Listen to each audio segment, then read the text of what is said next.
أعوذ بالله من الشيطان الرجيم بسم الله الرحمن الرحيم الصلاة والسلام عليك يا سيدي يا رسول الله وعلى آلك وصحابك يا سيدي يا حبيب الله الصلاة والسلام عليك يا سيدي يا خاتم النبيين وعلى آلك وصحابك يا سيدي يا رحمة للعالمين رب اشرح لي صدري ويسر لي امري واحلل عقدة من لساني يفقهوا قولي۔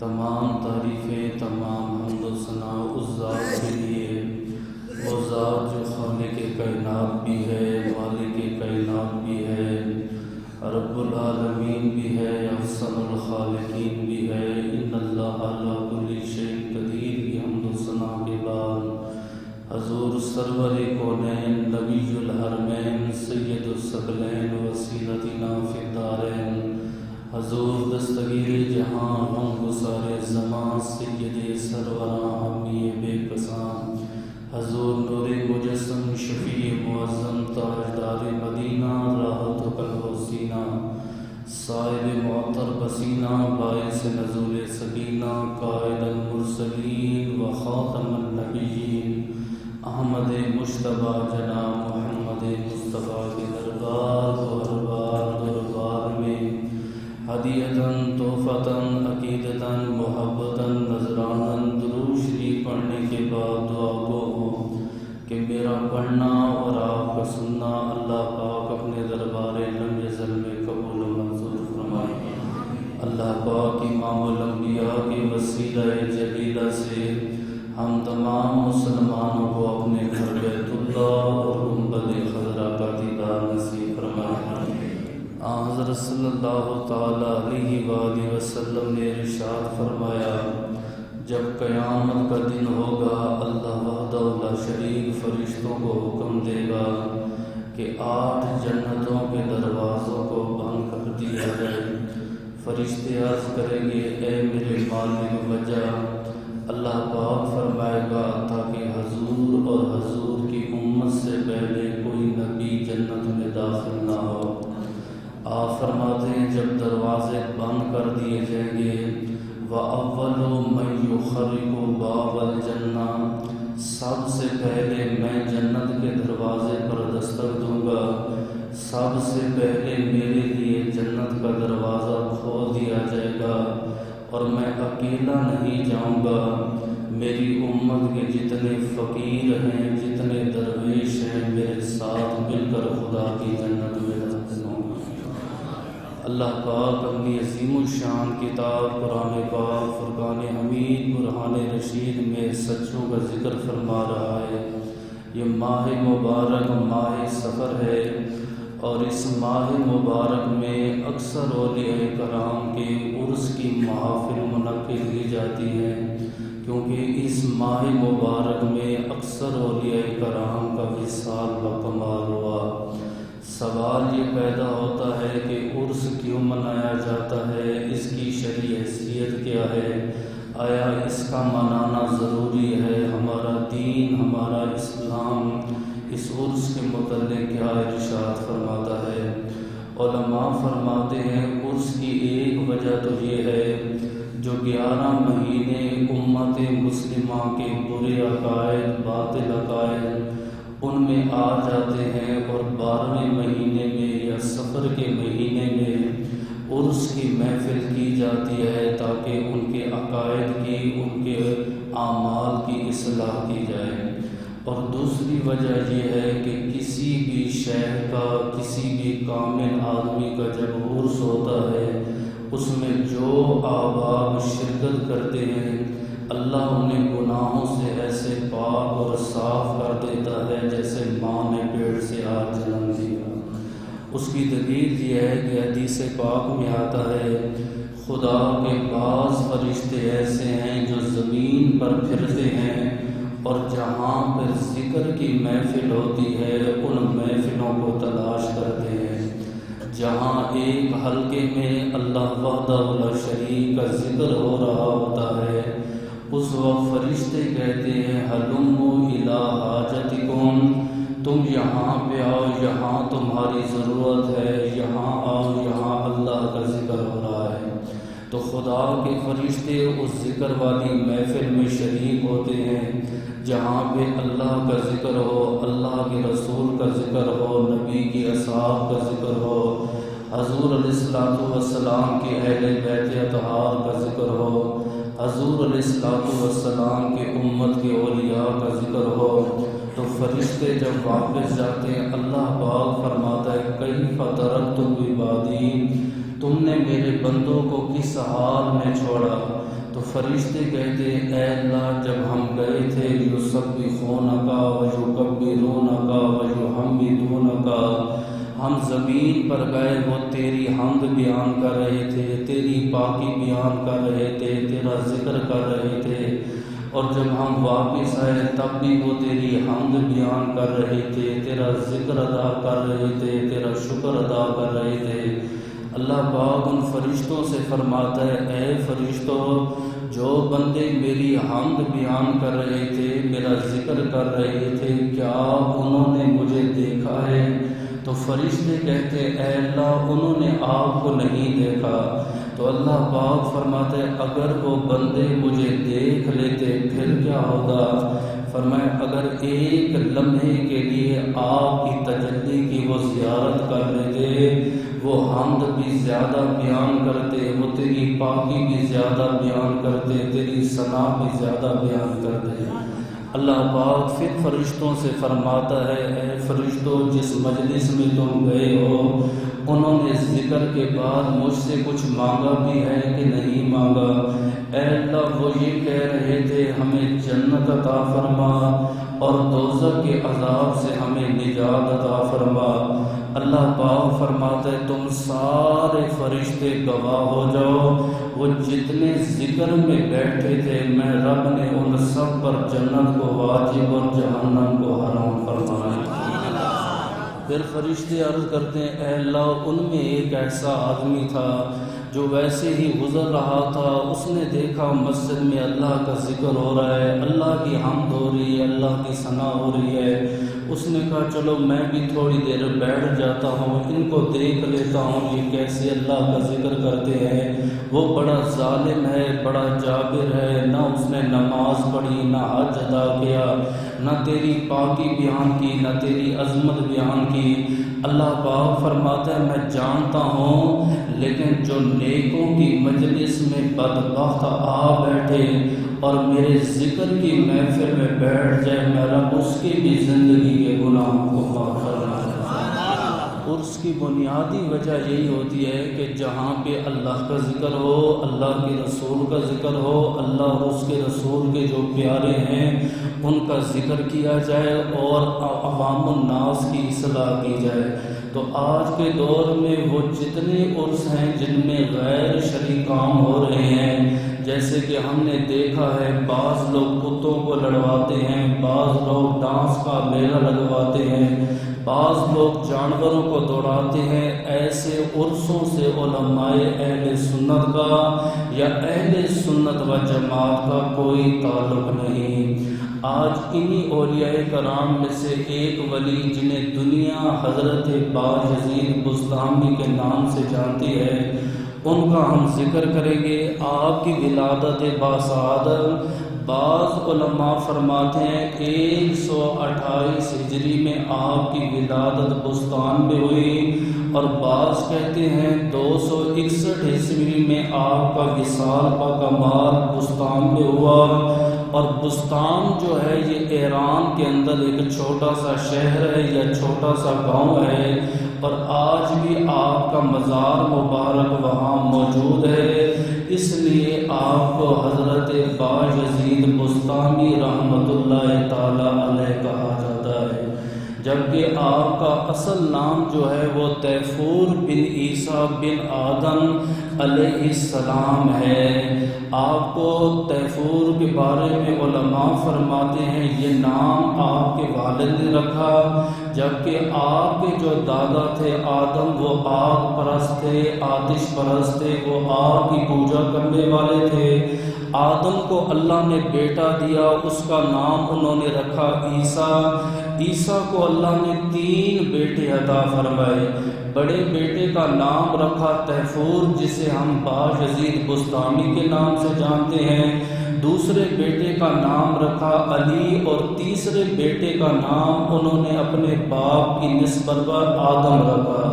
طیفور ان میں سے سب سے زیادہ مشہور ہوئے، اور علی اور آدم وہ دونوں بھی صوفی باصفا تھے، لیکن انہیں کسی وجہ سے شہرت نہ مل سکی۔ اب سوال یہ پیدا ہوتا ہے کہ آپ کو بایزید بسطامی کیوں کہا جاتا ہے؟ علماء کرام میں سے چند ایسے لوگ ہیں جو اس بات پہ اعتراض کرتے ہیں کہ سنیو، تم جو یزید کے خلاف شعر پڑھتے ہو، یزید کو برا بھلا کہتے ہو یزید ایسا تھا، یزید نے مسجد نبی میں گھوڑے باندھے، یزید نے نبی کی آل پہ ظلم کیا، تمہارے تو بزرگوں کا نام بایزید بسطامی ہے۔ ہم ان سے یہ سوال کرتے ہیں کہ بایزید، یزید کا معنی کیا بنتا ہے؟ با کا تو معنی بنتا ہے سعد، یزید کا معنی بنتا ہے بڑھنے والا، یا یزید کا معنی ہے جسے اللہ بڑھائے۔ حضور کے کئی صحابہ کرام کا نام یزید تھا، جیسے کہتے ہیں یزید بن سفیان، اور بھی کئی صحابہ کرام کے نام یزید رہے۔ تو یہ ان کی دلیل دینا غلط ہے کہ یزید نے امام حسین کو شہید کروایا، لہذا تم اپنے بچوں کا نام یزید نہ رکھو۔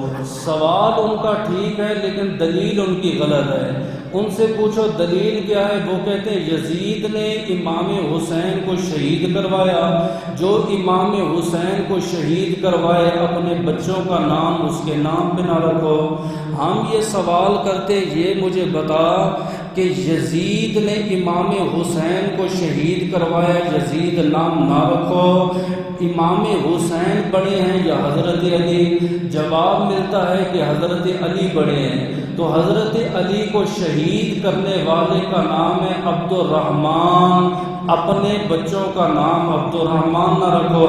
پھر ہم کہتے ہیں حضرت علی بڑے ہیں یا حضرت عمر؟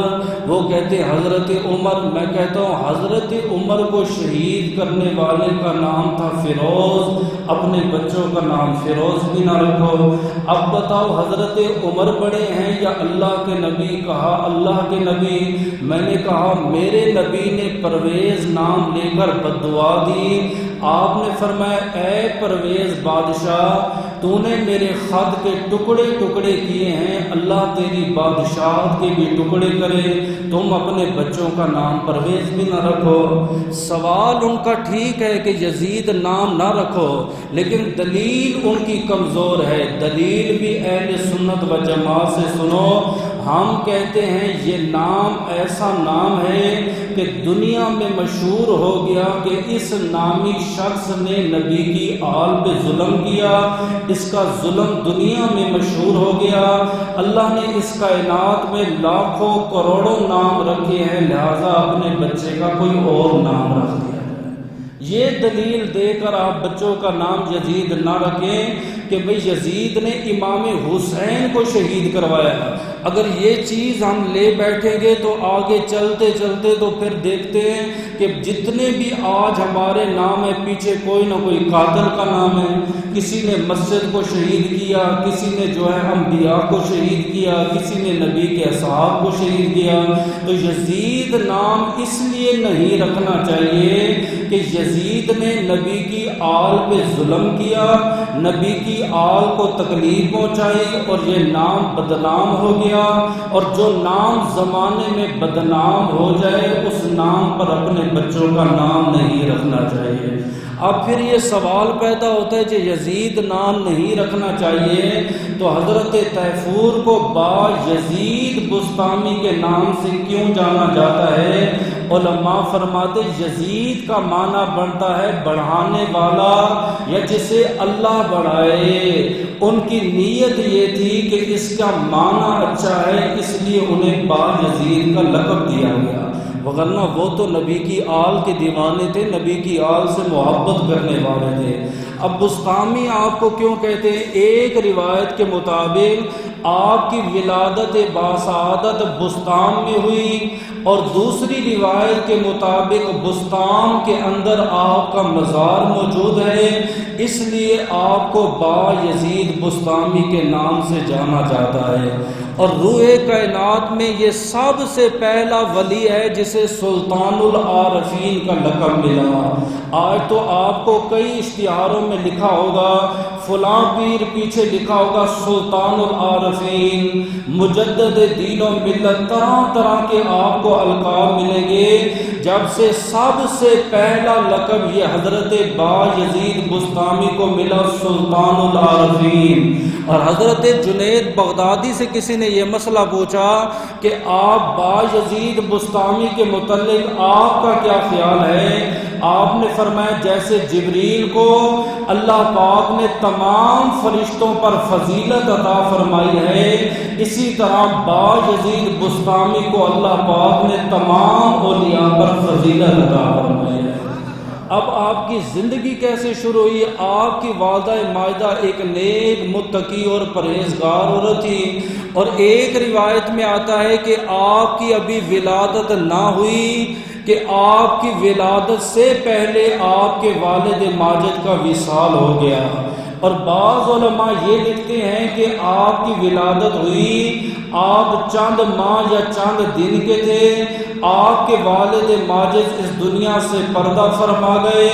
آپ کی ظاہری اور باطنی تربیت کرنے والی وہ آپ کی ماں ہے۔ عمر تقریباً آپ کی 4 سال کی ہوئی، یا بعض فرماتے ہیں 5 سال کی آپ کی عمر ہوئی، تو با یزید بستامی کو ماں نے کہا بیٹا قرآن پڑھ۔ جب آپ قرآن کی تلاوت فرما رہے تھے، اس آیت پر پہنچے انشکر لی والدیکا، میرا بھی شکر ادا کرو اور اپنے والدین کا بھی شکر ادا کرو۔ یعنی اللہ پاک فرماتا ہے اے میرے بندو میرا حق ادا کرو، اپنے والدین کا حق ادا کرو۔ تو با یزید بستامی نے اپنی ماں سے کہا اماں آپ کہتی ہو کہ دین پڑھو، اللہ کہتا ہے میرا حق ادا کرو، اللہ ارشاد فرماتا ہے والدین کا حق ادا کرو۔ میری عمر 5 سال ہے، میں 3 حقوق کیسے پورے کروں؟ یا میں اللہ کا حق ادا کر سکتا ہوں، یا ماں میں تیرا حق ادا کر سکتا ہوں، مجھے بتا میں کیا کروں؟ تو اس وقت با یزید بستامی کی والدہ نے کہا بیٹا میں نے اپنے سارے حقوق تیرے اوپر معاف کر دیے، مدرسے میں جا اپنے رب کا حق ادا۔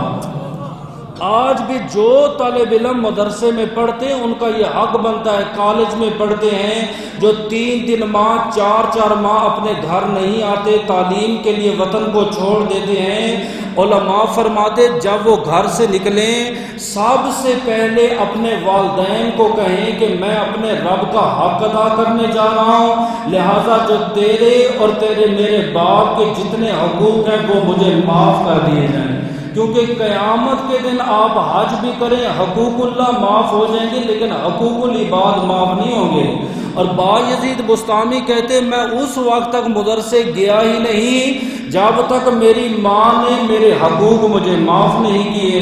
آپ فرماتے میں سفر کے لیے روانہ ہو گیا، میں امام جعفر صادق کے پاس فرماتے 12 سال میں نے پڑھا، اور ادب کا یہ عالم تھا کہ 12 سال بعد حضرت امام جعفر صادق نے کہا بستامی اٹھو، یہ جو کمرے میں طاق ہے اس کے اندر چراغ پڑا ہوا ہے، یہ چراغ مجھے لا کر دو۔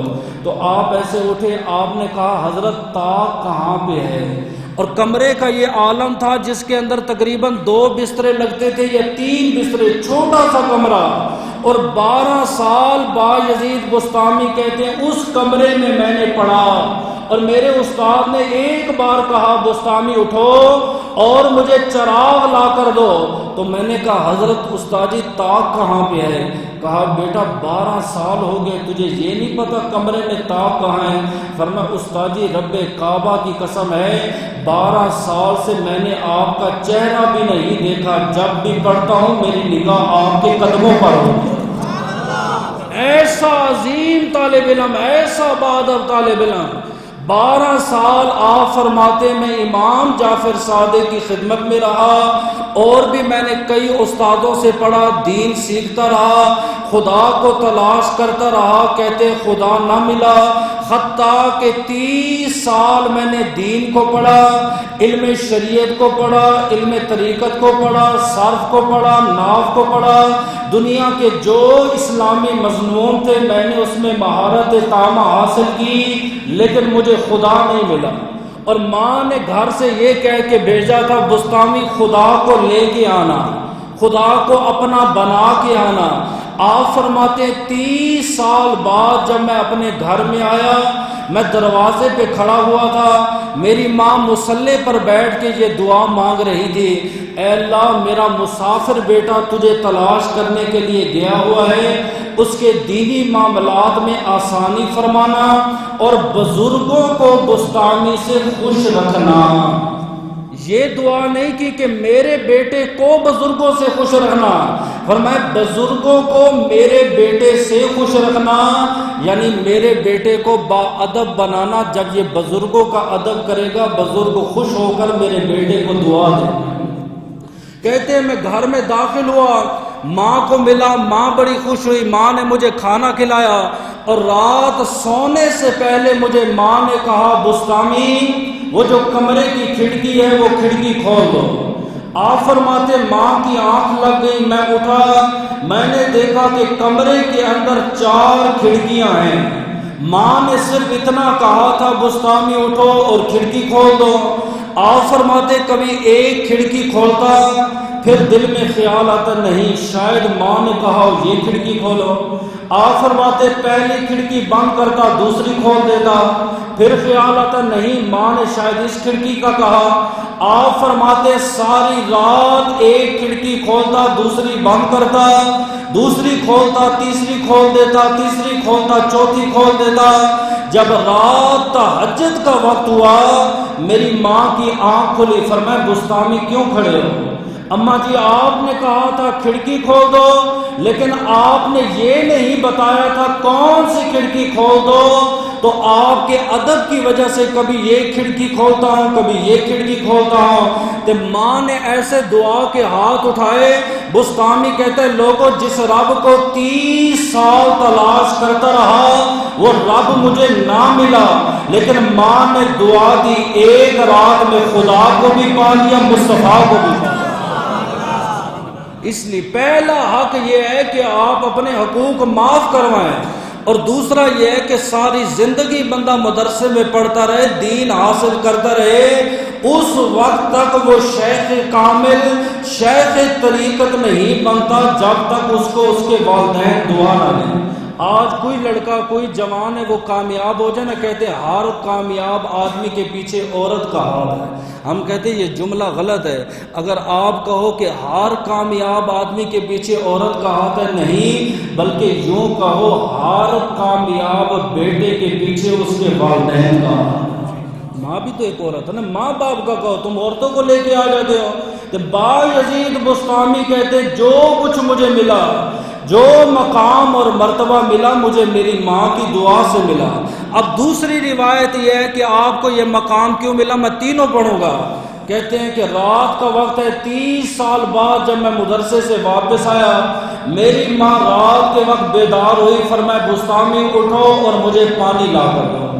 آپ فرماتے میں ایک مٹکے کے قریب گیا، میں نے دیکھا پانی نہیں ہے، دوسرے مٹکے کے قریب گیا، دیکھا پانی نہیں ہے۔ آپ فرماتے گھر سے پار گیا، ایک کنویں کے پاس گیا، پانی نہیں، 7 کنویں تک میں پھرتا رہا لیکن مجھے پانی نہ ملا۔ پھر اپنا علاقہ چھوڑ کر دوسرے علاقے میں گیا اور پانی کا ایک ڈول لے کر اپنی ماں کے پاس آیا۔ آپ فرماتے جیسے ہی میں ماں کے سامنے گیا، دیکھا میری ماں سوئی ہوئی تھی، اور میں نے اٹھانا مناسب نہ سمجھا، ساری رات پانی کا کٹورا پکڑ کے ماں کے قدموں میں کھڑا، بیدار کرنا بھی گوارا نہ کیا۔ آپ فرماتے تہجد کا وقت تھا، میری ماں کی آنکھ کھلی، فرمایا بسطامی کیوں کھڑے ہو؟ میں نے کہا اماں جی آپ نے پانی مانگا تھا، آپ سو گئی۔ کہا بسطامی مجھے اٹھا دے دیں۔ اما آپ کے آرام میں خلل آ جاتا، کہیں قیامت کے دن اللہ پاک مجھے والدین کے گستاخوں کی صفوں میں نہ ڈالے۔ امام حسن حسین کو دیکھ لیں، سیدنا امام حسن نے فاطمہ الزہرا کے ساتھ کھانا کھانے سے انکار کر دیا کہ سیدہ فاطمہ الزہرا نے حضور کو جا کے شکایت لگائی۔ حضرت نے فرمایا بیٹے امام حسن کیوں نہیں ماں کے ساتھ کھانا کھا رہے؟ فرمایا اے میرے نانا جان، کہیں اماں جی کھانا کھا رہی ہو اور جس لقمے پر میری ماں کی نظر ہو اور ماں سے پہلے میں وہ لقمہ توڑ کے اپنے قریب لے جاؤں، کہیں قیامت کے دن اللہ پاک والدین کے گستاخوں کی صفوں میں نہ ہو۔ یہ ادب تھا، یہ احترام تھا کہ بایزید بسطامی کہتے ہیں میری ماں اتنی خوش ہوئی، آپ نے دعا کے ہاتھ اٹھائے، اے اللہ بسطامی میرا بڑا ادب کرتا ہے، اسے تو اپنا بنا لے۔ کہتے اس دن سے نگاہ اٹھاتا ہوں تو عرش الہی کو دیکھ لیتا ہوں، نگاہ جھکاتا ہوں تو تخت صراط کو۔ تیسری روایت جو بڑی عجیب قسم کی روایت ہے، آپ فرماتے میری عمر ہوئی تقریباً 4 سال، تو میری ماں ایک بزرگ کے پاس گئی، کہا میرا بیٹا ابھی 4تھے سال میں ہے یا 5ویں سال میں جا رہا ہے، مجھے خطرہ ہے کہیں میرا یتیم بیٹا آوارہ نہ ہو جائے، محلے والے برے ہیں، علاقے والے برے ہیں، اور اس کے باپ کی خواہش تھی کہ میرے بیٹے کو عالم دین بنانا، آپ مجھے مشورہ دیں میں کیا کروں؟ اس بزرگ نے کہا بی بی شام کے اندر ایک مدرسہ ہے، آپ اس مدرسے کے اندر اپنے صاحبزادے کو لے جائیں، انشاءاللہ جب استاد پڑھائیں گے اللہ کے فضل و کرم سے عالم دین بن جائیں گے۔ بایزید بسطامی کہتے ہیں میری ماں نے مجھے وضو کروایا، اس کے بعد لباس پہنایا، میری عمر تقریباً 5 سال تھی یا میری عمر تقریباً 4.5 سال تھی۔ آپ اندازہ لگا سکتے ہیں کہ 4 سال کا یا 4.5 سال کا یا 5 سال کا بچہ وہ کتنا ہوتا ہے؟ اور ایک علاقے کو چھوڑ کر آپ فرماتی ہیں میری ماں شام میں گئی اور شام والوں سے پوچھا کہ یہاں کوئی مدرسہ ہے؟ انہوں نے کہا وہ جو سامنے کچا سا گھر ہے یہ مدرسہ ہے۔ میری ماں استاد کے پاس لے گئی، استاد کو سلام کیا، استاد نے سلام کا جواب دیا، فرمایا یہ بیٹا آپ کے حوالے ہے، اسے نائب رسول بنانا ہے، اسے عالم بعمل بنانا ہے، اور ساتھ آپ مجھ سے وعدہ کر لیں جب تک میرا بیٹا عالم نہیں بنتا تب تک آپ نے میرے بیٹے کو چھٹی نہیں دی۔ اور آج حالت یہ ہے میں فوت ہو گئی ہے چھٹی دے دو۔ میں نے کہا یار میرے والد فوت ہوئے، ہماری بہنیں بیٹھ کے مدرسے میں پڑھاتی رہی، انہوں نے چھٹی نہیں کی، ہم استاد ہو کے چھٹی نہیں کرتے، ہم شاگردوں کو کیسے چھٹی دیں؟ بعد میں پتا چلا وہ لڑکی کسی شادی میں گئی۔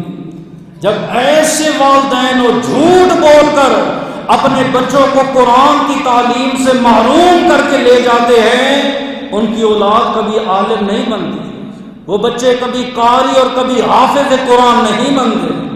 علماء نے تو اتنی سختی کی ہے، وہ کہتے ہیں استاد کو بھی اگر کوئی جائز کام ہے، پانی کی ضرورت ہے یا کچھ جائز کام ہے، طالب علم سامنے پڑھ رہا ہے، استاد اسے اپنا کام مت کروائے۔ اتنی سختی، جب استاد کو اجازت نہیں، وہ شاگرد جو ہے شاگرد سے خدمت لے دوران تعلیم، تو ماں باپ کو کہاں سے اجازت ہے کہ وہ اپنے بچے کو گھر سے مدرسے لے جائیں؟ بایزید بسطامی کی والدہ نے کہا حضرت اس وقت تک اسے چھٹی نہیں دینی جب تک یہ عالم نہ بن جائے۔ آپ فرماتی سن یہ پہلی دفعہ مجھ سے جدا ہو رہا ہے، یتیم میرا بیٹا ہے، میں جانتی ہوں میری جدائی میں روئے گا، یہ آپ کو تنگ بھی کرے گا، لیکن اس وقت تک چھٹی نہیں دینی جب تک یہ عالم نہیں بن جاتا۔ آپ کے استاد کہتے ہیں میں نے بسطامی کو پڑھانا شروع کیا، پہلے میں نے انہیں قرآن کی تعلیم دی، پھر میں انہیں درس نظامی کی تعلیم دینے لگا۔ دن اس طرح گزرتا کہ بسطامی نہ بچوں کے ساتھ کھیلتے تھے نہ بچوں سے کلام کرتے تھے، کبھی کھانا کھا لیا کبھی روزہ رکھ لیا، اور رات کو رو کے گزرتی استاد کہتے کئی دفعہ ایسا ہوا میں نے بستامی کا جب بستر دیکھا تو آپ کا بستر ہمیشہ آنسوں کی وجہ سے گیلا ہو گیا۔ ماں کی جدائی میں باپ فوت ہو گیا اور بیٹا یہاں دین کی تعلیم سیکھ رہا ہے۔ آپ کہتے جب 12 سال ہو گئے ماں کی یاد ستانے لگی، میں استاد کے پاس گیا، میں نے کہا حضرت مجھے 2 دن کی چھٹی دے دو، میں اپنی ماں سے ملنا چاہتا ہوں۔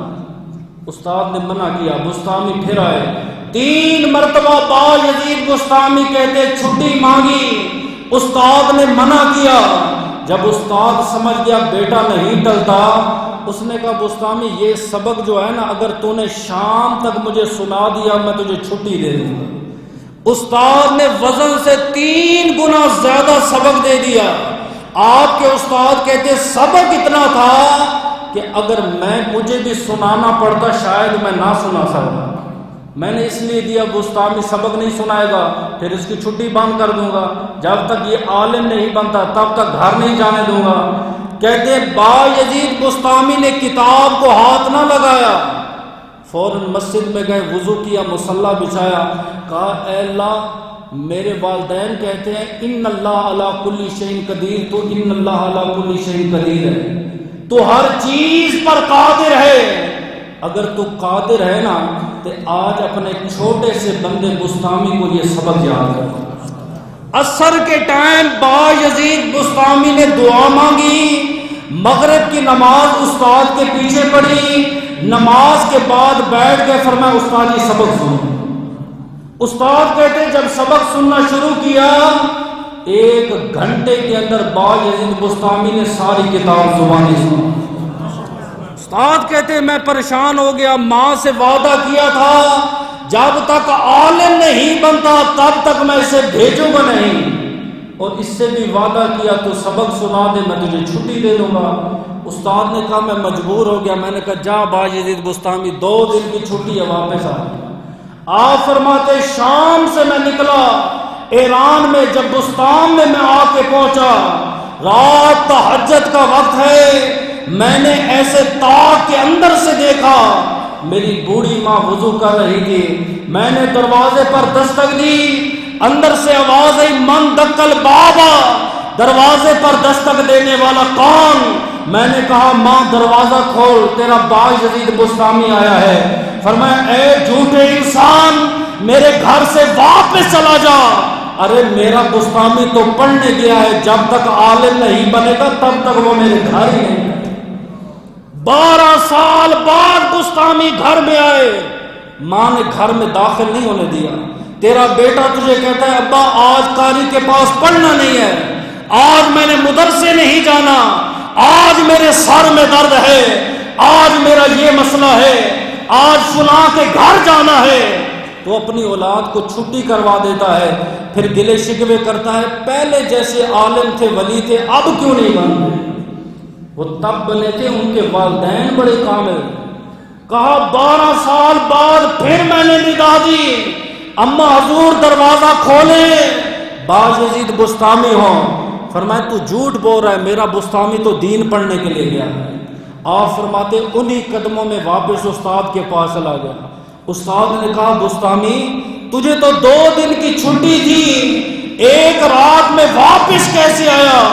فرمایا حضرت ماں کے دروازے پر گیا، ساری رات دستک دیتا رہا، میری ماں کو یقین ہی نہیں ہے، وہ کہتی میرا بستامی تو دین پڑھنے کے لیے گیا، میرا بستامی تو علم پڑھنے کے لیے گیا ہے، اب میں اس وقت تک ماں کے پاس نہیں جاؤں گا جب تک میں عالم نہیں بنوں۔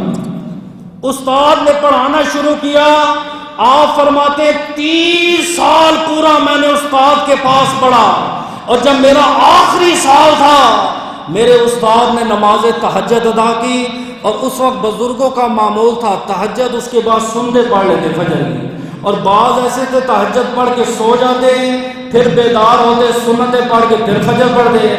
آپ فرماتے تہجد کے بعد میری آنکھ لگی، آنکھ کا لگنا تھا اللہ کے نبی کا دیدار نصیب، اور میں نے جہاں تک پڑھا ہے جہاں تک میں نے سمجھا ہے اکثر بزرگ جو تہجد گزار تھے انہیں جب بھی نبی کا دیدار ہوا تہجد کے بعد، اکثر جو تہجد گزار تھے، جنہوں نے تہجد کی نماز کی پابندی کی، انہیں حضور کی زیارت ضرور نصیب ہوئی ہے۔ جیسے آپ نے فرمایا عبداللہ تو آدمی بڑا اچھا ہے، کاش تو نماز تہجد کا پابند بن جا۔ آنکھ لگی، میرے نبی نے سلام کیا، استاد کہتے میں نے سلام کا جواب دے دیا۔ فرمایا حضرت کیسے کرم کیا؟ فرمایا تیرے اعمال تو اتنے اچھے نہ تھے کہ میں نبی تجھے اپنا دیدار کروں، تو اتنا اچھا نہیں لیکن تیرا شاگرد بڑا اچھا۔ لازمی نہیں ہوتا استاد ہی کامل ہو، بعض دفعہ شاگرد بھی بڑے کامل ہوتے ہیں۔ فرمایا تو اتنا اچھا نہیں، تو ہمیں اتنا پسند نہیں کہ ہم تجھے اپنا دیدار کروائیں، ہاں تیرا شاگرد ہمیں بڑا پسند ہے۔ استاد نے کہا کس کی بات کر رہے؟ فرمایا با یزید بستامی کی بات کر رہا ہے۔ اور با یزید بستامی کو کہہ دینا کہ تو نے اپنی ماں کو بھی راضی کیا، تو نے اپنے رب کو بھی راضی کیا، تو نے اپنے نبی کو بھی راضی کیا، اور اعلان سنا دینا میں محمد تجھے ولایت کا تاج پہناتا ہوں۔ آپ فرماتے ہیں صبح جب نماز فجر کے لیے آیا، میں نے دیکھا میرا استاد میرے استقبال کے لیے کھڑا ہے۔ آپ فرماتے ہیں میں پریشان ہو گیا، استاد نے مجھے دو زن ہو کر بیٹھ کے سلام کیا، اپنا مجھے امامہ دیا، فرمایا بستامی اب تبلیغ کے لیے چلا جا، مدینہ طیبہ سے تیری ولایت کی مہر لگ چکی۔ 30 سال بعد آپ فرماتے ہیں میں گھر میں داخل ہوا، 30 سال بعد جب ماں کو ملا، ماں بڑی خوش ہو گئی۔ اس کے بعد زندگی کا معمول کیا تھا؟ فرمایا محلے میں بیٹھ کے درس و تدریس دیا کرنا۔ ایک دن محلے والوں نے آ کے شکایت کی، بستامی آپ اللہ کے ولی ہو، ہمارے پڑوس میں ایک عورت ہے جس کا کردار اچھا نہیں ہے، جوان بچے ہیں جن کا ایمان برباد ہو رہا ہے، ایمان خراب ہو رہا ہے، ذرا آپ اسے تبلیغ تو کر دیں۔ با یزید بستامی اس کے پاس گئے، آپ نے فرمایا بیٹی تیرا کام کیا ہے؟ اس نے کہا بدفعلی کرتی ہوں، اتنے درہم اور اتنے دینار لیتی ہوں۔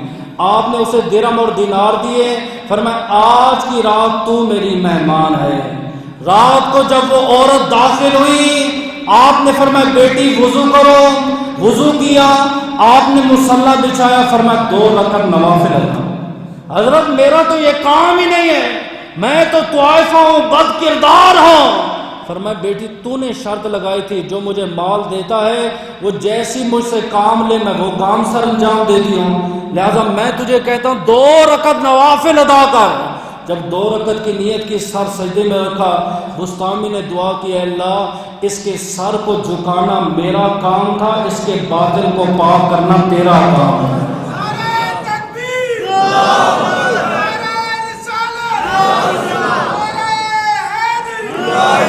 تبلیغ دیکھیں، پیروں کی تبلیغ، صوفیاء کی تبلیغ دیکھیں، یہ تبلیغ نہیں ہے، تبلیغ سمجھیں۔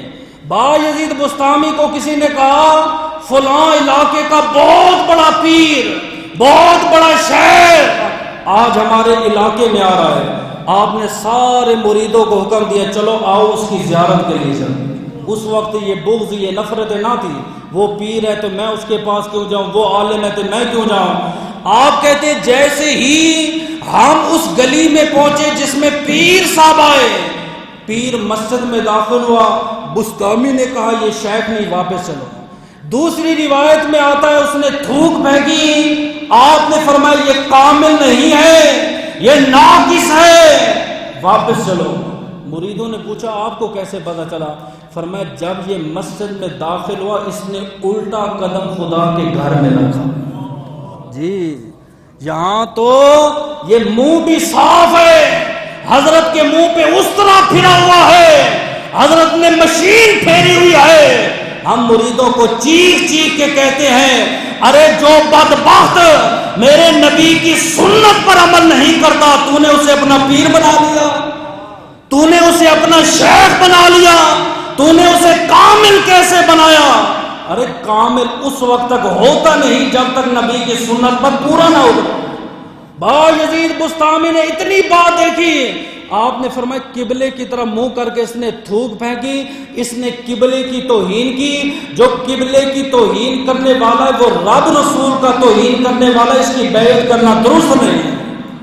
اور اپنا آپ اس کا اخلاق اور کردار دیکھے۔ قبرستان میں آپ گئے، ایک لڑکا باجا بجا رہا تھا، یہ بھی ہمارے بعض صوفیوں میں بیماری ہے، جب تک بینڈ باجا بجے نہ آستانوں پر، قبروں پر جب تک سرائی بجائی نہ جائے، ان کی روحیں تو جنت تک پہنچتی نہیں، ان کی روحوں کو آرام نہیں آتا۔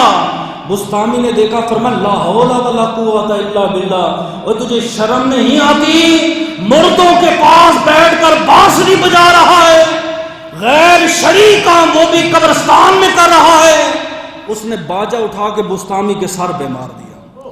با یزید بستامی چپ کر کے واپس آ گئے، مریدوں کو کہا حلوہ اٹھا کے اس لڑکے کو دے دو۔ حضرت اس نے باجا آپ کے سر پہ توڑا ہے، اتنے بڑے آپ شیخ طریقت ہیں۔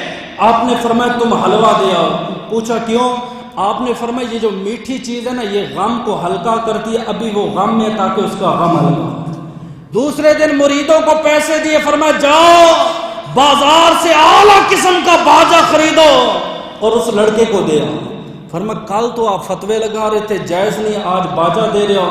فرمایا تمہیں کیا پتا کہ باجے والا بھی آئے گا اور باجے والا اپنے گھر والوں کو بھی لے کے آئے گا، اور آج کے بعد باجا نہیں بجائے گا، توبہ بھی پڑے گا، کلمہ پڑھ کے محمد عربی کا غلام بھی بن گا۔ جب باجا اس لڑکے کے پاس پہنچا، شرم سے سر جھک گیا، یار میں نے اس کے سر پہ باجا مارا، اور یہ باجا بھی دے رہا ہے، حلوہ بھی دے رہا ہے۔ دوسرے دن آیا، کلمہ پڑھا، دین محمد ہی میں داخل۔ یہ اخلاق تھا، یہ کردار تھا ان کا، تبھی تو لاکھوں لوگوں نے اسلام قبول کیا۔ آج کا کردار اخلاق دیکھیں، ہمارے سنی ہمارے پاس نہیں بیٹھے۔ اب میں چلتا ہوں ذرا کرامت کی طرف۔ آپ بڑے شوقین ہیں کرامتوں کے، کہ جب تک پیر کی کرامت نہ بیان ہو مزہ ہی نہیں آتا، جمعہ ہی پورا نہیں ہوتا۔ کرامتیں کیسے بیان کر دیں؟ ایک کہتا ہے حضرت میرا جو پیر ہے 6 فٹ اونچا اڑتا ہے۔ دوسرا ہے وہ کہتا ہے ہو میرا پیر ہولا نہ ہو جائے، میرا پیر 12 فٹ اونچا اڑتا ہے۔ تیسرا کہتا ہے میرا فٹ 18 فٹ جو ہے نا اونچا اڑتا ہے۔ میں کہتا ہوں یہ پیر ہے یا گیسی غباری؟ یار کو خدا کا خوف کرو، جب تک وہ اڑے گا نہیں تم بیعت نہیں کرو گے۔ یہ کام ابو بکر صدیق نے کیا، یہ کرامت عمر پاک کی ہے، یہ کرامت عثمان کی ہے، یہ کرامت حضرت علی المرتضیٰ کی ہے۔ جھوٹی کرامتیں سنو۔ باجدید بستامی آپ فرماتے ہیں کہ جب کوئی پیر اپنی کرامت دکھاتا ہے، پہلی بات ہے دکھاتا نہیں، جو سچا ولی ہے وہ دکھاتا نہیں۔ اگر اس کی کرامت خود بخود ظاہر ہو جائے، اپنے مقام سے 70 گنا وہ نیچے گر جاتا ہے، 70 گنا نیچے گر جاتا ہے کرامت ظاہر کرنے والا۔ اور تو کہتا ہے میرے پیر کی یہ کرامت ہے، میرے پیر کی یہ کرامت ہے۔ باجدید بستامی کے پاس ہے بندہ، مریدوں نے سوچنا سمجھنا اس کو۔ 3 دن آپ کے پاس رہا، جانے لگا، فرمایا بیٹا کیوں آئے تھے؟ کہا حضرت مرید ہونے آیا تھا لیکن آپ کی کوئی کرامت ہی نہیں دیکھی۔ آپ نے فرمایا بیٹا تو نے مجھے 5 وقت کی نماز پڑھتے دیکھا؟ اس نے کہا دیکھا۔ فرمایا مجھے غیر شرعی کام کرتے ہوئے دیکھا؟ اس نے کہا نہیں دیکھا۔ فرمایا جو پیر غیر شرعی کام نہ کرے 5 وقت کی نماز پڑھے، یہ اس کی سب سے بڑی کرامت۔ نماز حضرت پڑھتا نہیں ہے، نماز پڑھانے نہیں آتی حضرت کو۔ جب مرید مر جائے تو جنازہ بھی نہیں آتا، جب مرید کے گھر ختم ہو پیر کو دعا بھی نہیں آتی، تو نے اسے اپنا پیر بنا لیا۔ مسلمان یہ سوال ہوگا، اس دن تجھ سے پوچھا جائے گا کیا تیرے محلے میں علماء نہ تھے؟ کیا واعظین نے تجھے روکا نہ تھا؟ ان باطل ان بد مذہبوں کی بیعت مت کر، کسی کامل کو تلاش کر، تیری قبر بھی جنت بن جائے گی، تیری آخرت بھی جنت بن جائے گی۔ اور آپ کا ایک جملہ ہے جو میرا جمعے کا نچوڑ ہے، آپ فرماتے ہیں میں کرامت کا طالب نہیں ہوں، میں کریم کا طالب ہوں۔ بس یہ جملہ میرا یاد رکھنا، میں کرامت کا طالب نہیں، میں کریم کا طالب ہوں۔ اور کرامت کیا کہتے ہیں؟ آپ کیا سمجھتے ہیں یہ اڑ جانا، غائب ہو جانا یہ کرامتیں ہیں؟ میں کہتا ہوں اولیاء کی کرامتیں بیان کرتے ہو نا، یوں کہا کرو میرے پیر کی پوری داڑھی ہے، یہ میرے پیر کی کرامت ہے۔ 2019 میں میرا پیر تصوف کا لباس پہنتا ہے، یہ میرے پیر کی کرامت ہے۔ میرا پیر لوگوں کو واعظ و نصیحت کرتا ہے، حق کی دعوت دیتا ہے، یہ میرے پیر کی کرامت۔ ایسی کرامتیں بیان کروں جو اڑنے والی ادھر ادھر بدنام کر دیا انہوں نے۔ سنو اب باجدید بسطامی کی کرامت۔ کرامت کس کو کہتے ہیں؟ ایک آپ نے بنائی ہے، ایک ہم سے سن لو۔ عید ہے عیسائیوں کی، باجدید بسطامی سوئے ہوئے، آواز ہوئی بسطامی اٹھو عید میں شریک ہو جاؤ۔ آپ کہتے ہیں میں نے سوچا شاید میرا وہم ہے، پھر سویا، پھر آواز آئی، کہا میں نے عیسائیوں والا لباس پہنا، جب جنگل میں گیا میں نے دیکھا بہت بڑی ایک کرسی پڑی ہوئی ہے، وہاں 2.5 لاکھ کا مجمع ہے۔ میں نے عیسائیوں سے پوچھا کیا ہو رہا ہے؟ کہا حضرت سال میں 1 مرتبہ ہمارا خطیب آتا ہے، جملہ توجہ والا ہے، 1 مرتبہ خطیب آتا ہے، وہ ہمیں جو درس دیتا ہے پورا سال ہم اس پہ عمل کرتے ہیں۔ یہ نہیں کہ ہر جمعہ تازہ نیا نیا جمعہ پڑھایا، نئی نئی باتیں کی، نہیں بھائی ایک دار۔ آپ نے فرمایا ٹھیک ہے، آپ بیٹھ گئے وہاں سر جھکا کے، خطیب آیا، اس نے اپنے عقیدے کے مطابق خطبہ پڑھا، زبان کانپنے لگی، چہرے پہ پسینہ آ گیا، پھر بولا، پھر خطبہ پڑھا، پھر بولا، 3 مرتبہ خطبہ پڑھا، بھولا، پھر خاموش ہوا۔ اس کے مریدوں نے کہا حضرت کیا ہوا؟ فرمایا یہ کون ہے؟ انہوں نے کہا یہ عیسائی ہیں۔ فرمایا اس 2.5 لاکھ عیسائیوں کے مجمع میں کوئی محمدی بیٹھا۔ ہم سے پوچھتے ہیں لوگ یار تمہیں کیسے پتہ چلتا ہے یہ فلاں عقیدے والا ہے، فلاں عقیدے والے؟ ہم کہتے ہیں یار جو محمدی ہوتا ہے نا اس کی خوشبو ہی مل رہا ہے۔ یہ ہے کرامت کہ دشداد اللہ مہاجر مکی، یہ اہل دیوبند کا شیخ ہے، یہ کہتا ہے بسطامی کی کرامت۔ کرامت وہ کہ غیر بھی مانے۔ کہتے ایک دن باجدید بسطامی ایسے بیٹھے ہوئے تھے، مریدوں کو درس دے رہے تھے، اچانک کتا آ گیا۔ آپ نے ایسے نگاہ بھر کے دیکھا، کتے کی یہ کیفیت ہوگی تمام کتوں سے علیحدہ رہنے لگا، اور جب وہ پہاڑ پہ جا کے بیٹھتا باقی کتے اس کے سامنے ایسے باادب ہو کے بیٹھتے جیسے شاگرد اپنے استاد کے سامنے بیٹھے۔ یہ پیر نہیں جو پیر تیرے منہ پہ سنت رسول نہیں لا سکا، جس کی نگاہ نے تجھے نمازی نہیں بنایا۔ ارے پیر تو اسے کہتے جانور پر بھی نگاہ ڈالے اسے بھی کامل بنا دے۔ میرے پیر نے مجھے یہ مسئلہ، وہ مرید کر رہے تھے میں ساتھ بیٹھ گیا، انہوں نے اپنے مرید کو مسئلہ سمجھایا۔ انہوں نے کہا پیر کہاں بھی ہو لیکن اس کی نظر مرید پر رہتی ہے۔ آگے مرید بھی لاڈلا تھا، سادہ تھا، اس نے کہا وہ کیسے؟ آپ نے مثال دی کہ ہمارے علاقے میں ایک پرندہ ہے جسے کونج پرندہ کہتے ہیں، اور اس میں یہ خصوصیت ہے اگر انڈے اس نے ملتان میں دیے ہیں پھر رہتا وہ سردی والے علاقے میں مری میں، مادہ انڈے ملتان میں، رہتی وہ مری میں ہے، اور مری سے بیٹھ کر وہ اپنے انڈوں کو دیکھتی ہے، اور اگر ایک لمحے کے لیے مادہ کی نگاہ انڈوں سے ہٹ جائے وہ انڈے خراب ہو جاتے، بچے نہیں پیدا ہوتے۔ آگے سمجھ نہیں آئے؟ مری میں بیٹھنے والی مادہ یہ بھی اللہ کی مخلوق ہے، تو انسان کو نہیں مانتا، اور دیکھتی ملتان میں اپنے انڈوں کو ہے۔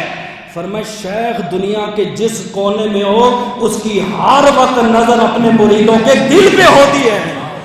یہ کامل کی نشانی، ناقص کی بات نہیں کر رہا۔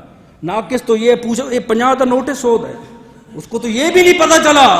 کرامت وہ کہ دشمن بھی مانے۔ اس نے کہا کوئی محمدی آ گیا، کہا کوئی نہیں ہے، کہا ہے، کیسے پتا؟ فرمایا مجھے محمدی کی خوشبو آ رہی۔ کہا کھڑا ہو جائے جو بھی محمدی ہے ہم اسے سوال کریں گے، اگر سوالوں کا جواب دے دیا ٹھیک، اگر جواب نہ دے سکا تو ہم اسے شہید کر دیں گے۔ 3 مرتبہ جب یہ اعلان ہوا 2.5 لاکھ کے مجمع میں محمدی باجدید بسطامی کھڑا۔ اس نے کہا بسطامی آپ نے یہاں آ کے جرم کیا، یہ عیسائیوں کی عید ہے، آپ نے یہاں دخل نہیں دینا تھا، چلو مہمان بن کے آئے ہو، ہم خالی نہیں جانے دیں گے، ہم آپ سے چند سوال کریں گے، آپ نے جواب دیا تو ٹھیک، وگرنہ ہم آپ کو شہید کر دیں گے۔ اب خطیب کے سوال شروع ہو گئے، آپ نے فرمایا سوال کر۔ اس نے کہا ایک بتاؤ جس کا دوسرا نہ ہو. آپ نے فرمایا اللہ ایک ہے اس کا دوسرا نہیں. کہا دو بتاؤ جس کا تیسرا نہ ہو. فرمایا دن اور رات دو ہیں اس کا تیسرا نہیں. کہا بستامی تین بتاؤ جس کا چوتھا نہ ہو. آپ نے فرمایا لو قلم عرش یہ تین ہے اس کا چوتھا نہیں. کہا چار بتاؤ جس کا پانچواں نہ ہو. آپ نے فرمایا تورات انجیل زبور قرآن یہ چار کتابیں ہیں پانچ نہیں. فرمایا پانچواں بتاؤ جس کا چھٹا نہ ہو.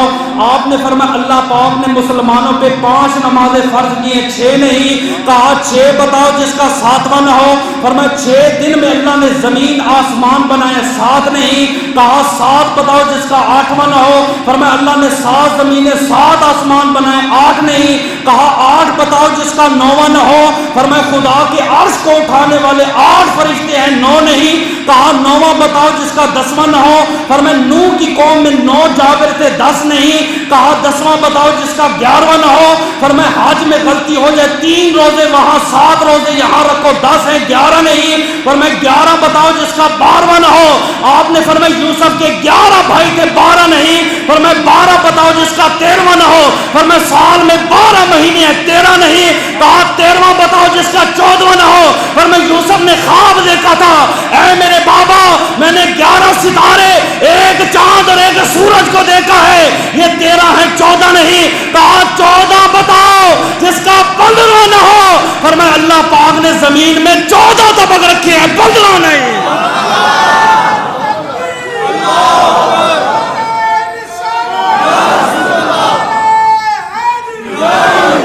پوچھ اپنے پیر سے پیرا تجھے بھی یہ مسئلہ آتا ہے یہ کرامت ہے مولویوں یہ بتاؤ کرام دے.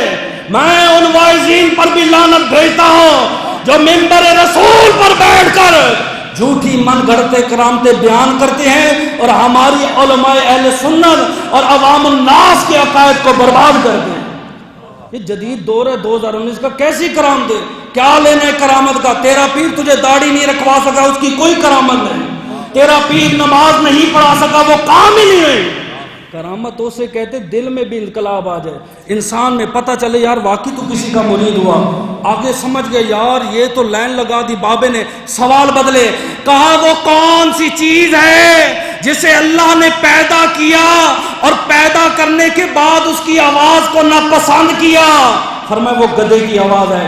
کہا وہ کون سی چیز ہے جو ہے تو مردہ لیکن کعبے کا طواف کر گئی. فرمایا نوح کی کشتی جب سیلاب آیا اس نے کعبے کا طواف کیا تھا. کہا وہ کون سی 4 نہریں ہیں جو سارے پہاڑوں سے افضل ہے. آپ نے فرمایا دریائے نجلہ دریائے نیل دریائے فرات ہے. اس نے کہا وہ کون سی مخلوق کون سی عورت ہے جو تمام عورتوں سے افضل ہے. آپ نے فرمایا فاطمہ بنت محمد نبی کی بیٹی جس کا نام فاطمہ بنت محمد ہے وہ تمام عورتوں سے افضل ہے. کہا بتاؤ جانوروں میں سب سے افضل گھوڑا سواری کون سی ہے. آپ نے فرمایا وہ گھوڑا ہے. کہا وہ کون سی قوم ہے جو سچ بولے گی جائے گی جہنم میں. وہ کون سی قوم ہے جنہوں نے جھوٹ بولا لیکن جائے گی جنت میں. آپ نے فرمایا جنہوں نے جھوٹ بولا وہ یوسف کے بھائی تھے لیکن نبی کے صدقے جنت میں ہیں. اے تو بھائی نا بے شک کنویں میں پھینکے گا نسبت کی وجہ سے. کہا وہ کون سی قوم ہے بولتی سچ ہے لیکن جائے گی جہنم میں. فرمایا وہ تم ہو تم نے ہمارے نبی پر ایمان نہیں لایا لہذا تم سارے کے سارے جہنم میں جاؤ گے. خطیب کہتا آپ جا سکتے. باجدید بستامی نے کہا ایسے کیسے جاؤں ایک سوال میں نے کروں اجازت ہے. اس نے کہا اجازت ہے. آپ نے فرمایا جنت کے کتنے دروازے ہیں. کہتے باب السلام باب الحج باب الصوم باب الجہاد باب الریان باب السلام. آپ نے فرمایا ان پہ کنڈی بھی ہے. کہا ہے. تالا بھی ہے. کہاں ہے. کہا اس کی چابی کس کے پاس ہے. وہ خطیب چپ ہو گیا.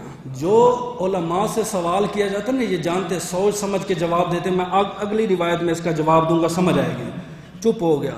عیسائی کھڑے ہو گیا. حضرت آپ نے اتنے سوال کیے. بابا بے دھڑک جواب دیتا رہا. ایک سوال کیا اب جواب نہیں. فرمایا جواب ہے. بابا بڑا سمجھدار ہے. جب میں جواب دیتا ہوں تو تم سارے کے سارے اسی کے ہو جاؤ. کہا نہیں ہوتے. کہا وعدہ کرو. کہا وعدہ ہے. جواب دے. کہا مفتاح الجنتی ہوا محمد رسول اللہ. اور جنت کی چابی میرے لجپال نبی کے پاس ہے. 2.5 لاکھ نے کلمہ پڑھا. کہا جب مالک بھی وہی ہے, چابی بھی اسی کے پاس ہے, ہم تیرے کیوں ہوں؟ ہم بھی نبی کے ہیں, ہماری اولاد بھی نبی کی ہے. یہ کرامت ہے. تجھ سے تو اپنے بھی نہیں سنبھالے گئے. یہودی مرد ہیں, یہودی اور ساتھ پڑوس میں رہ رہے ہیں. رات کا وقت ہے, بستامی مسلح پر بیٹھے ہوئے, چراغ جلا کے عبادت کر رہے ہیں. رونے کی آواز آئی. گئے, آپ نے پوچھا بیٹی کیوں روتا ہے تیرا بیٹا؟ یہ امام اعظم کے بارے میں بھی روایت ملتی, کہیں آپ کو شک نہ ہو جائے, دونوں کے بارے میں. اس نے کہا حضرت خامد جو ہے سفر پہ گیا ہے, گھر میں چراغ ہے لیکن اس میں تیل نہیں ہے. آپ نے اپنا چراغ اٹھا کے دے دیا. یہودی واپس آیا, کہا یہ جو ساتھ بابا ہے نا, اس نے ہمیں چراغ دیا تھا. اٹھ کے آیا, دروازے پہ کہتا ہے لا الہ الا اللہ محمد رسول اللہ. اور محلے والوں نے کہا کلمہ اس نے تجھے کہا تو نہیں؟ فرمایا نہیں کہا. کہا میں سوچ رہا ہوں, میں نے اس محمد کو نہیں دیکھا, میں نے اس کو نہیں دیکھا, وہ کیسا تھا, لیکن اس کی جھلک کو دیکھ کر میں سمجھ گیا ارے یہ ایسا ہے تو وہ کیسا ہوگا. کلمہ پڑھ. یہ تو اپنے نہیں سنبھالے جاتے, کیا کرو گے ایسوں کو؟ ایسے اس سے بہتر ہے اپنی ماں کے مرید ہو جاؤ, باپ کے مرید ہو, فائدہ تو ہوگا نا, خدمت کرو گے جنت تو ملے گی, ایمان تو نہیں برباد ہوگا. اب میں آخری بات کرتا ہوں, توجہ. بایزید بستامی رحمۃ اللہ تعالیٰ علیہ کا وصال ہو گیا. وصال سے پہلے بڑھیا نے ایک مسئلہ پوچھا تھا, بستامی تیری داڑھی اچھی ہے یا میرے گدے کی دم؟ سمجھ آئی ہے؟ نہیں آئی؟ تھوڑی سی توجہ کرو. میں تیری داڑھی اچھی ہے یا میرے گدے کی؟ یار آپ اتنے ہو, میں بھی تو بیٹھا ہوں, کوئی تھوڑا دماغ لڑا. نہیں ضرورت سے نہیں, میں داڑھی تھی تو پوچھا. نہیں آئی ابھی بھی؟ اور جس کی ہو ہی نا, جس کی ہو ہی نا, ان کی بات کر رہا ہوں, آپ کی نہیں. اللہ آپ کو اور مجھے ہدایت دے کہ ہم ساری سنتوں پہ عمل کریں. ان کی جڑا ہو بھی انصاف ہو گئے. پوچھا تیری داڑھی اچھی داڑھی تھی تو پوچھا, جب میرے گدے کی دون. باجد بستامی رو پڑے.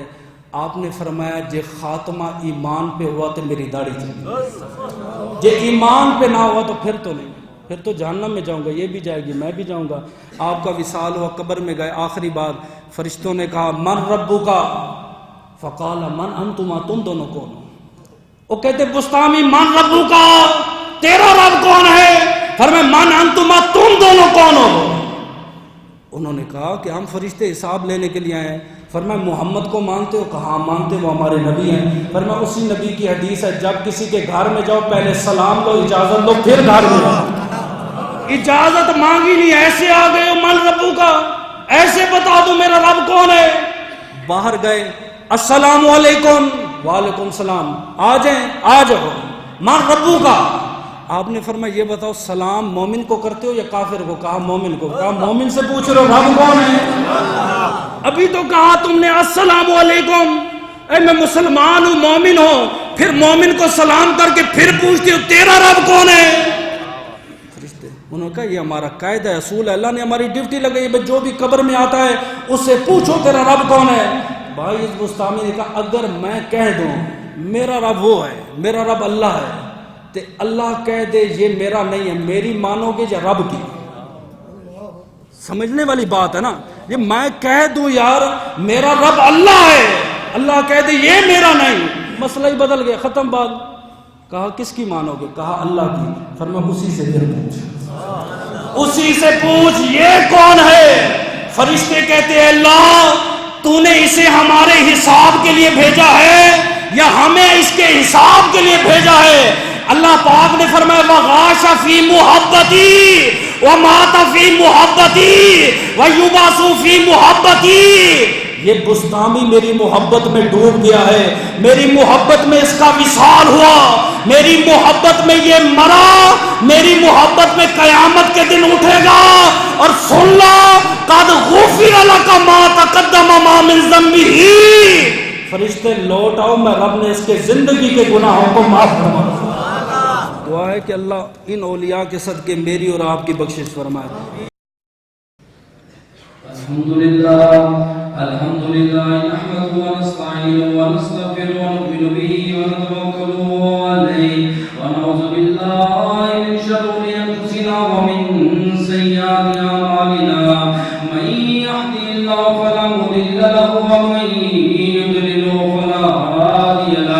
ونشهد أن لا إله إلا الله وحده لا شريك له ونشهد أن محمدا عبده ورسوله أما بعد فأعوذ بالله من الشيطان الرجيم بسم الله الرحمن الرحيم إن الله وملائكته يصلون على النبي يا أيها الذين آمنوا صلوا عليه وسلموا تسليما اللهم صل على سيدنا ومولانا محمد بعدد من صلى وسلم وسلم كذلك على جميع الأنبياء والمرسلين وعلى الملائكة المقربين وعلى عباد الله الصالحين يقول آدم صفي الله نفسي نفسي اذهبوا إلى غيري ويقول نجي الله نفسي نفسي اذهبوا إلى غيري ويقول إبراهيم خليل الله نفسي نفسي اذهبوا إلى غيري ويقول إسماعيل نبي الله نفسي نفسي اذهبوا إلى غيري ويقول موسى كليم الله نفسي نفسي اذهبوا إلى غيري ويقول عيسى نور الله نفسي نفسي اذهبوا إلى محمد ويقول محمدنا وشفيعنا وحبيبنا يا رب أمتي أمتي اللهم اغفر لأمتي اللهم اغفر لأمتي الله في أصحابي لا تتخذوا من بعد ولا فمن أحب فبحبي أحبهم ومن أبغض فببغضي أبغضهم خير أمة قرني ثم الذين يلونهم ثم الذين يلونهم تعددوا يا عباد الله رحمكم الله سبحان ربك رب العزة عما يصفون وسلام على المرسلين والحمد لله رب العالمين.